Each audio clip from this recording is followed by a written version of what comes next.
हम मांसाहारी हैं। हमने निर्णय किया कि कल से हम शाकाहारी हो जाएंगे। तो मांसाहारी थे तो मीट मछली मुर्गा खाते थे, और शाकाहारी हुए तो कोई भी खाना खाना ही छोड़ दिए। एक गिलास दूध पी लेते हैं, सोचते हैं कि उससे काम हो जाएगा।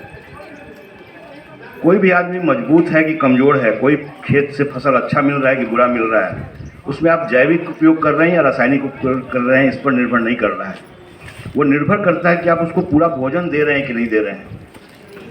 तो जैविक खेती में विडंबना यही है कि जब हम करते हैं तो पौधे को जितने भोजन की आवश्यकता है वो मिल नहीं पाता है, जबकि रसायन के माध्यम से तनिक कम हो जाता है तो 2 किलो यूरिया बढ़ा देनी, तो भरपूर उसको भोजन देते हैं तो उत्पादन हम एक लिमिट में, एक सीमा तक हम ले पाते हैं।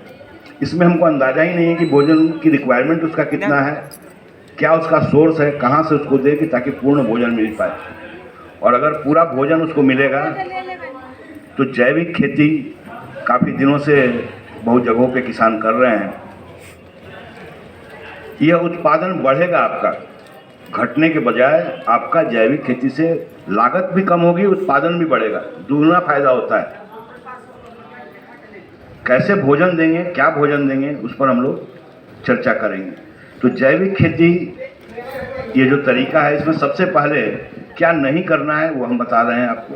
नहीं ये करना है कि किसी भी तरह के रसायन का प्रयोग आपको उस खेत में जो इस योजना के तहत आपने सीखने के लिए दिया है, हम ये नहीं करें कि जो भी किसान बैठे हैं सारे खेत में रसायन का प्रयोग बंद कर दें।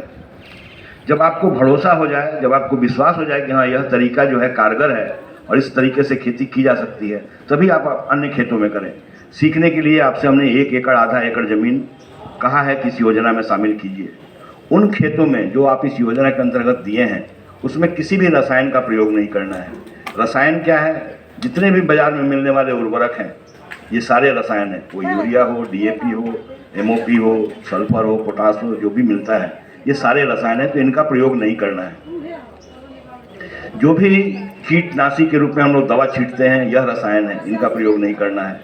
फफूंदनाशी के रूप में इंडोफिल, मैंकोजेब, डाइथेनियम 45 जो भी डालते हैं यह रसायन है, इनका प्रयोग नहीं करना है। घास मारने की दवा जो भी बाज़ार में उपलब्ध है यह सारे रसायन हैं, इनका प्रयोग नहीं करना है। कोई बैक्टीरिया मारने के लिए बैक्टीसाइडल एंटीबायोटिक का प्रयोग नहीं करना है। हम लोग कुछ एंजाइम भी देते हैं कि बढ़वार अच्छा हो, जाइम खरीद के लाते हैं। मतलब बाज़ार से खरीद के आपको कुछ भी उपयोग नहीं करना है जैविक खेती अगर आप कर रहे हैं तो। लेकिन जो चीज़ हम बाज़ार से खरीद के देते हैं वो सारी आवश्यकता पौधों की है।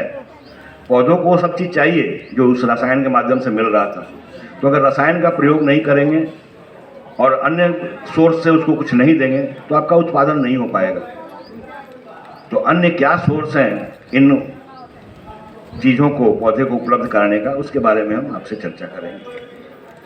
और इसी के लिए सरकार ने आपको अग्रिम राशि के रूप में दिया भी है कि इस व्यवस्था को आप अपने पास बनाएं।